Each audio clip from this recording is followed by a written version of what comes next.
নমস্কার, আশা করছি সকলে খুব খুব ভালো আছেন। সবাইকে খুব ভালো থাকতে হবে।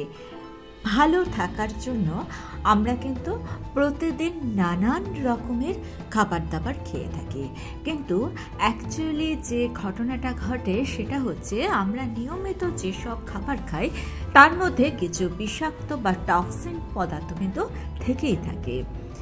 যাদের হজম প্রক্রিয়া ভালো তাদের ক্ষেত্রে এই টক্সিন মলমূত্র দিয়ে বেরিয়ে যায়, কিন্তু যাদের হজম শক্তি দুর্বল তাদের ক্ষেত্রে এই খাবারগুলো অর্ধেক হজম হয়। সঠিকভাবে খাবার হজম না হওয়ার জন্য এই খাবার থেকে টক্সিন বা বিষাক্ত পদার্থ তৈরি হয়, আর এই টক্সিন বা বিষাক্ত পদার্থ শরীরে নানা ধরনের রোগের উৎপত্তি করে। রিসার্চ বলছে আমাদের শরীরে 90% রোগের কারণ আমাদের পেটের স্বাস্থ্য। পাচন প্রক্রিয়া ঠিক না থাকলে গ্যাস অম্বলের সমস্যা যেমন হয়, তার সাথে পাচন প্রক্রিয়া ঠিক না থাকলে খাবারের মধ্যে যে পুষ্টিগুণ থাকে, অর্থাৎ যে ভিটামিন মিনারেল অ্যান্টিঅক্সিডেন্ট থাকে, সেগুলো আমাদের শরীরে ঠিকমতো শোষণ হয় না। আর যখন এই নিউট্রিয়েন্টসগুলো ঠিকমতো শোষণ হয় না, তখনই শরীরে ক্লান্তি, দুর্বলতা, অলসতা, স্কিন ড্যামেজ, অর্থাৎ অল্প বয়সেই একটা মুখের মধ্যে বয়সের ছাপ পড়ে যাওয়া, এমনকি রক্ত অল্পতার মতো সমস্যাও কিন্তু তৈরি হয়। অনেকেই ভাবেন যে আমাদের হজম প্রক্রিয়া পেটের মধ্যে সীমাবদ্ধ, কিন্তু rectum, large intestine, small intestine, পাকস্থলী, অগ্নাশয়, লিভার, ফুড পাইপ অর্থাৎ ইসোফাগাস, এমনকি আমাদের মুখের মধ্যে যে স্যালিভারি গ্ল্যান্ড আছে, আমাদের দাঁত, এরাও কিন্তু সমানভাবে রেসপন্সিবল আমাদের খাবার সুন্দরভাবে হজম করার জন্য।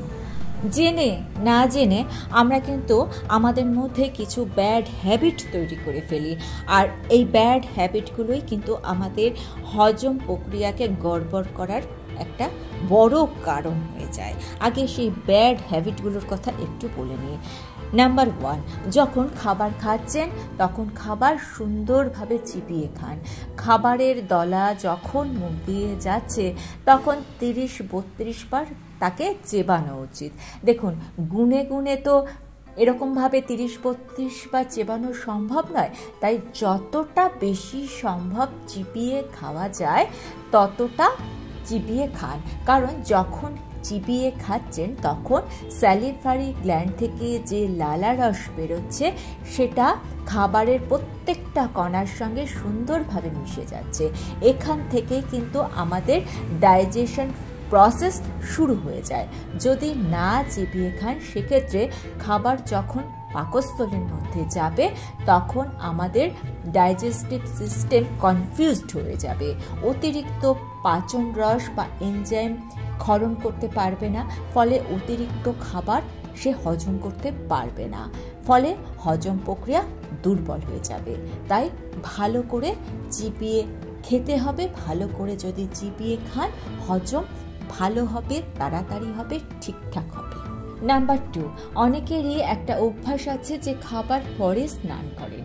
এই খাবার পরে স্নান করার অভ্যাস কিন্তু ত্যাগ করতে হবে। আমরা যখন খাবার খাই তখন আমাদের পেট রেডি হয়ে থাকে খাবার হজম করার জন্য। আমাদের পাকস্থলী সংলগ্ন ব্লাড ভেসেলগুলো খুব অ্যাক্টিভ থাকে এই সময়। পাকস্থলী সংলগ্ন এলাকায় ব্লাডের সাপ্লাই বেড়ে যায়। এর ফলে এই জায়গার টেম্পারেচারও বেড়ে যায়, কারণ খাবার হজম করার জন্য অনেকটা টেম্পারেচারের প্রয়োজন, যেটা আপনি বুঝতে পারেন না। আমরা যেরকমভাবে হিটের সাহায্যে রান্না করি, আমাদের শরীরও খাবারটা হজম করার জন্য কিন্তু হিট দেয়। কিন্তু যদি আপনি খাবারের পর স্নান করতে চান, তখন শরীরের তাপমাত্রা ঠান্ডা হয়ে যাবে। তখন কি হবে? তখন পাকস্থলী সংলগ্ন ব্লাড ভেসেল থেকে রক্ত শরীরের অন্যান্য জায়গায় চলে যাবে শরীরের টেম্পারেচারটাকে মেনটেন করার জন্য।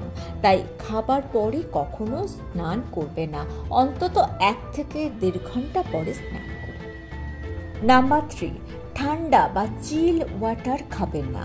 খাবার পরে অনেকে ঠান্ডা জল খেয়ে থাকেন। এর ফলে কি হয়?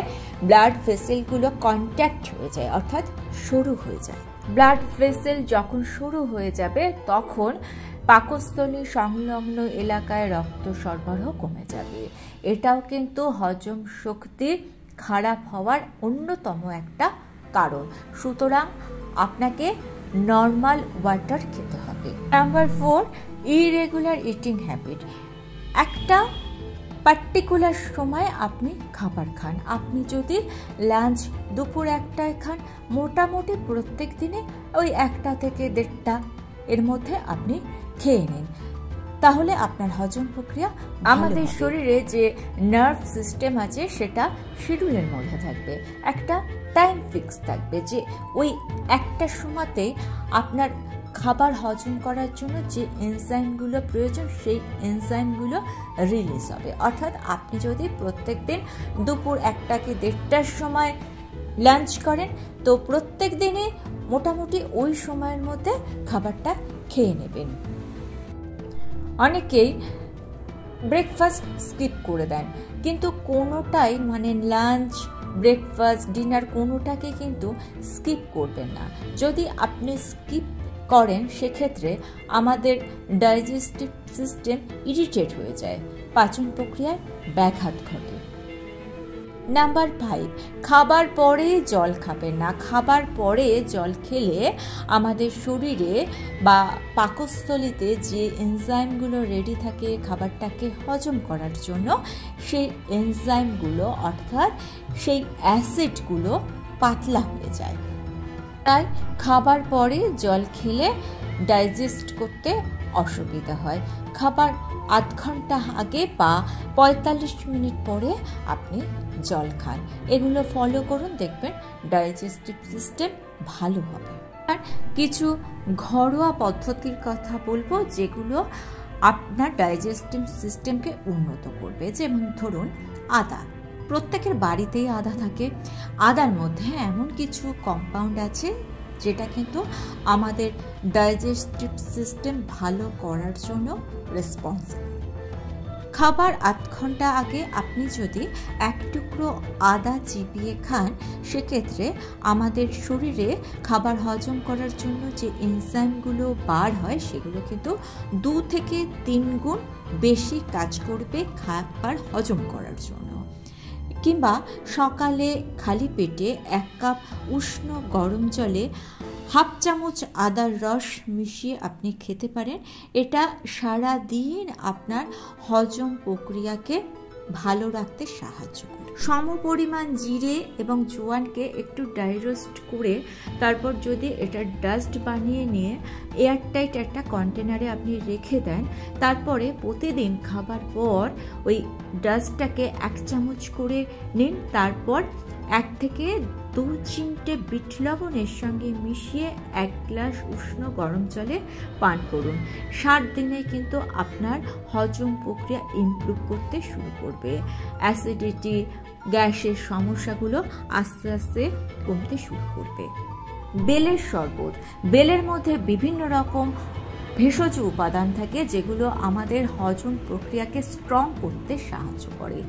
বেলের চূর্ণ বা পাউডার, বেলপাতার চূর্ণ কিন্তু এখন পাওয়া যায়, অনলাইনে পেয়ে যাবেন। গরম জলে 1 থেকে 1.5 চামচ ওই বেলের চূর্ণ বা ডাস্ট মিশিয়ে খেতে পারেন। প্রতিদিন সকালে 5 থেকে 10টা বেলপাতা চিবিয়ে খেয়ে 1 গ্লাস উষ্ণ গরম জল খান। 15-20টা বেলপাতাকে শুকিয়ে রেখে তার চূর্ণ বা পাউডার করে নিন। প্রত্যেক দিন গরম জলে মিশিয়ে খান সকালবেলা। হজম প্রক্রিয়া উন্নত হবে। 4 নম্বর, পেঁপে পাতার রস। অনেকেই মনে করেন যে পেঁপে পাতার রস শুধুমাত্র ডেঙ্গু হলেই খায়, কিন্তু পেঁপে পাতার রস কিন্তু হজম প্রক্রিয়া বাড়াতে সাহায্য করে। প্রতিদিন সকালে হালকা গরম জলে 2 চামচ পেঁপে পাতার রস মিশিয়ে খেতে পারেন, এতে হজম প্রক্রিয়া ভালো হবে। এছাড়া কাঁচা বা পাকা পেঁপে আপনি যে কোনোভাবে খান, তরকারিতে খান কিংবা মানে কাঁচা পেঁপে তরকারিতে খান কিংবা পাকা পেঁপে এমনি খান, এগুলোও কিন্তু আমাদের হজম প্রক্রিয়াকে ভালো করতে সাহায্য করে, কারণ পেঁপের মধ্যে এমন কিছু এনজাইম থাকে যেগুলো আমাদের হজম প্রক্রিয়াকে ভালো করতে সাহায্য করে। নাম্বার 5, হজম প্রক্রিয়া ভালো করার জন্য ফাইবার কিন্তু আপনার ডায়েটে রাখতেই হবে। ফাইবার আমাদের হজম প্রক্রিয়াকে ইমপ্রুভ করে। স্যালাড খেতে হবে আপনাকে। এছাড়া আপনি ইসবগুল খেতে পারেন, 1 চামচ থেকে 1.5 চামচ ইসবগুল হালকা গরম জলের মধ্যে দিয়ে রাত্রিবেলা খেয়ে নিতে পারেন। এতে আপনার হজম প্রক্রিয়া ভালো হবে, কনস্টিপেশন কমবে, কনস্টিপেশন কমলেই হজম প্রক্রিয়া ভালো হবে। এছাড়া শাক সবজি ডাল সিড এগুলো আপনার খাদ্য তালিকায় যুক্ত করতে হবে। তাহলে আপনার লাইফস্টাইলটাকে যদি একটু চেঞ্জ করে ফেলেন, অর্থাৎ যে নিয়মগুলোর কথা বললাম সেই নিয়মগুলোকে যদি আপনি আপনার জীবনের সঙ্গে যুক্ত করে ফেলেন, তাহলে আপনার হজম প্রক্রিয়া ভালো হবে। আর হজম যদি ভালো হয় তাহলে রোগ জীবাণু আপনার ধারে কাছেও আসতে পারবে না। ভিডিওটা ভালো লেগে থাকলে চ্যানেলটাকে সাবস্ক্রাইব করে নিয়ে পাশে থাকা বেল আইকনটা প্রেস করে দিয়ে অল অপশনটা ক্লিক করে দেবেন। তাহলে যখনই নতুন কোনো ভিডিও আপলোড করব তার নোটিফিকেশন আপনাদের কাছে পৌঁছে যাবে। Thanks for watching.